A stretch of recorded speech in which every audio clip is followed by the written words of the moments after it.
Hola mis queridos amigos, nuevamente con ustedes, su doctor Tigre, el que ronca en esta negra noche neoliberal latinoamericana, sudamericana y ecuatoriana. Y hoy hablaremos en este que ya es el octavo día, del fin del COVID, pero también el final, la agonía de Donald Trump y la agonía de Lenín Moreno. La agonía de Donald Trump tiene muchas particularidades, porque es una agonía bastante crítica, conmociona al mundo. El poder de los españoles cuando conquistaron el mundo se basaba en la navegación. El poder de los romanos en los caminos, el poder de los ingleses en los trenes, el poder de los norteamericanos en el automóvil, el avión, pero además en los medios de comunicación. La radio, el telégrafo, la televisión, el internet fueron inventos norteamericanos.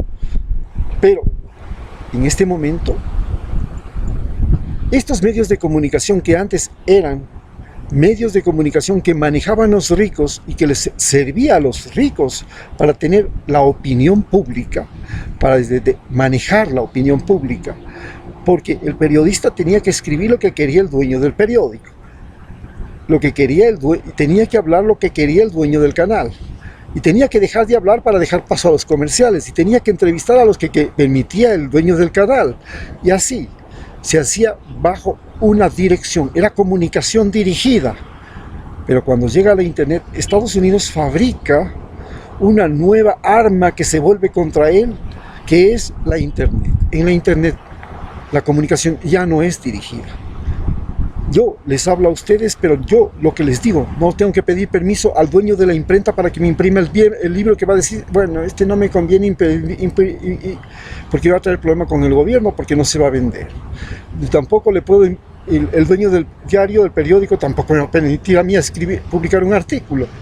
Y dice, no, yo ya tengo mis articulistas, yo ya tengo mis periodistas, no tiene usted por qué utilizar mi medio para que yo le haga altar a usted para que celebre misa. El del canal de televisión hace lo mismo.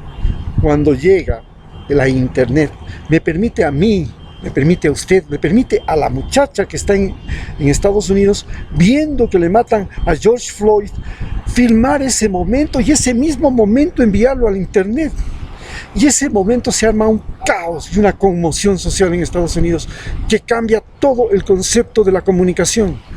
Porque lo importante que ha sucedido y lo que está pasando en Estados Unidos es que la noticia dejó de ser filtrada, que la noticia dejó de ser segmentada, orientada, manipulada, que la noticia pasó a ser un hecho que se transmitía de persona a persona, como una conversación, y a través de los espacios, de los continentes, de todo el planeta Tierra. Esta conmoción nos revela lo que ha hecho el COVID. Primero, el COVID le convirtió a la internet en teleeducación, en telecomercio, en teletrabajo, en telepsicología, en telemedicina, y ahora se convierte en telecomunicación.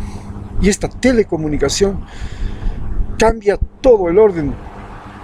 Y en el orden establecido en los Estados Unidos, la comunicación era dirigida y era manipulada, y permitía esa manipulación colocar presidentes, quitar presidentes, hacer campañas electorales, esconder la verdad, decir la verdad, hacer guerras mediáticas, hacer guerras comerciales, hacer guerras económicas, hacer bloqueos, hacer amenazas. Pero hoy, cada persona, cada individuo que dice una palabra, cada presidente, cada periodista, cada policía, cada ser humano, tiene la posibilidad de decir lo que piensa y al mismo tiempo de ser percibido y de ser detectado y de ser pillado en el asesinato, como pasó con George Floyd, al que le tienen 8 minutos con la rodilla en el cuello hasta que lo asfixian y lo matan. Este cambio, esta arma que es el internet, se ha convertido en la principal arma de destrucción de lo que se llama el imperio norteamericano. Llamamos imperio norteamericano porque primero existió el imperio el imperio romano, vuelvo a decir. Luego existió el imperio español, el imperio inglés, como los más importantes imperios antes del imperio norteamericano. En el imperio, en todos los imperios había una particularidad común.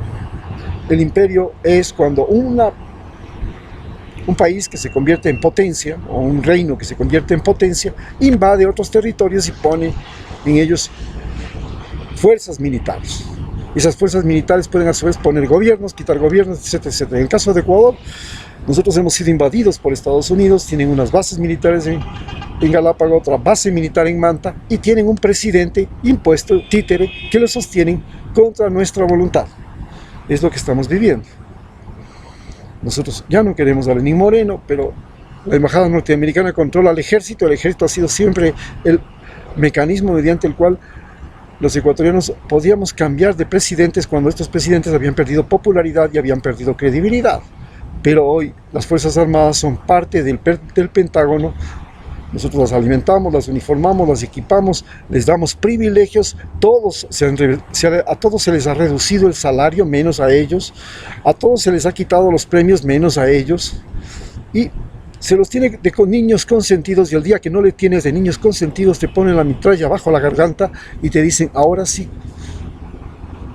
haces lo que yo te digo y punto final. Es decir, estamos obligados por fuerza a luchar contra nuestras propias Fuerzas Armadas, que ahora tienen un decreto que les dice que tienen el permiso para matar. Lo mismo pasa en Estados Unidos, han salido la Guardia Nacional y ahora ya con el permiso para matar, ya van a utilizar fuerza letal. Este proceso de conmoción social global que ha seguido la pandemia significa al mismo tiempo que Estados Unidos ha perdido su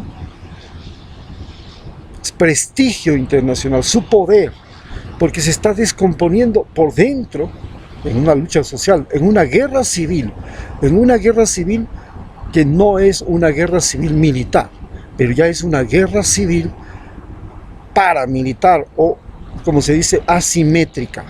La gente en las calles haciéndole la guerra al sistema. Nosotros también estamos aquí en América Latina comenzando una guerra civil asimétrica con las protestas que empezaron en octubre y que están a punto de estallar en toda América del Sur, porque evidentemente no hay comida, no hay trabajo, y por más que haya salud, la situación se ha vuelto desesperada. Estamos en la peor crisis vivida en 100 años en Ecuador, y con el peor presidente que hemos tenido en 100 años. Entonces, estamos en esta situación. Tenemos un presidente que ha violado la Constitución de todas las formas. Primero, no tenía capacidad física para ejercer el cargo y se le permite ejercer el cargo. Solo trabaja 2 horas. Y la ley dice en la Constitución, no podrá ser presidente el que tenga incapacidad física o incapacidad mental.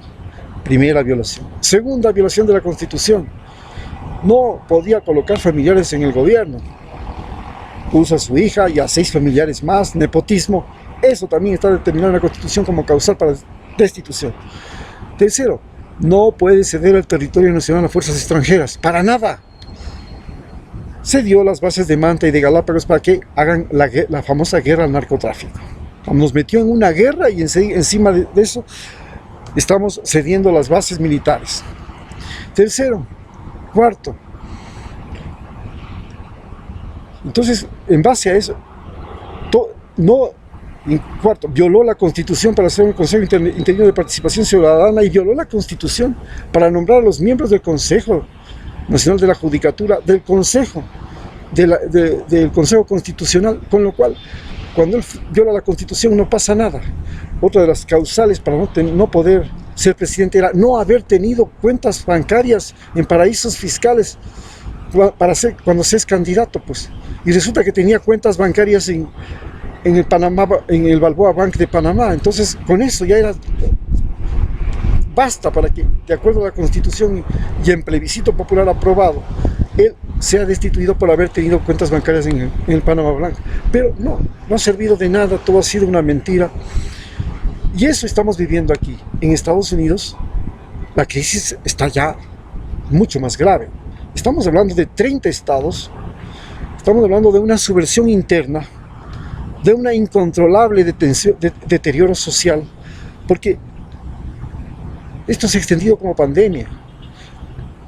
La pandemia empezó por Nueva York y se extendió a todos los Estados Unidos. Se pensó que se podía detener en Nueva York y no pasaba nada. Luego, ahora hemos comprobado que no se pudo detener en ninguna parte y Estados Unidos tiene más de 100.000 muertos y sigue teniendo, y espera ya para fin de este mes unos 140.000 muertos posiblemente.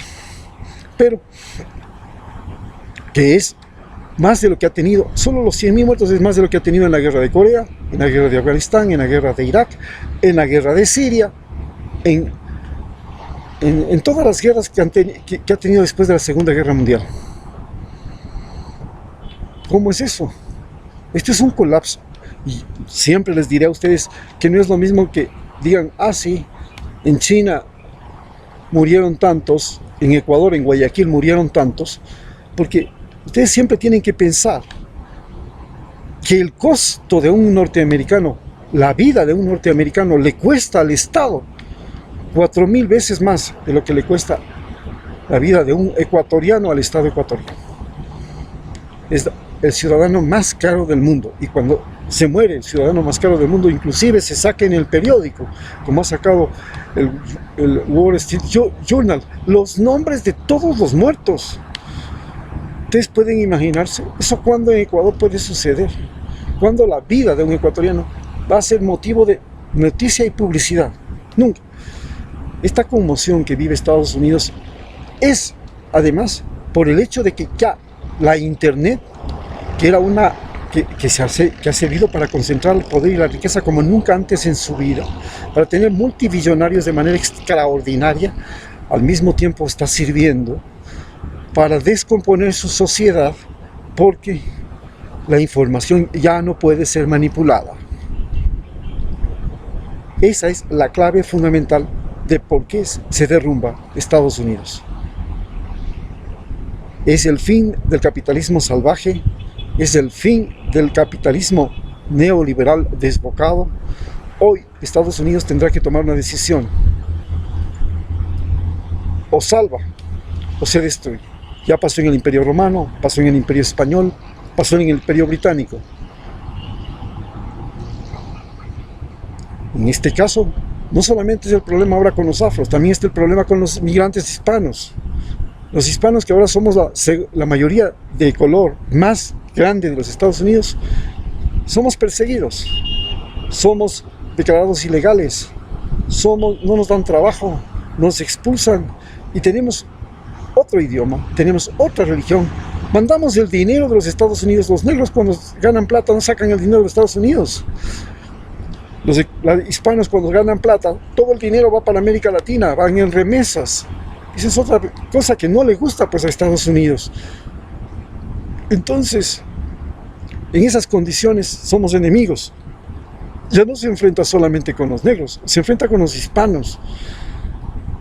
Y esta es la clave fundamental del fin del imperio norteamericano y el nacimiento del el real Estado de los Estados Unidos. Y el real Estado de los Estados Unidos comienza cuando Estados Unidos deje de tener bases militares en el resto del mundo, injerencia militar en el resto del planeta, como en Ecuador, que pone y quita presidentes, y cuando Estados Unidos se dé cuenta de que no se trata de ser la primera potencia mundial, ni de ser los blancos la raza superior. Se trata de ser un país más, un importante país más de los 202 países del mundo, y eso le obliga a ser parte de la Organización Mundial de la Salud. Muchas gracias.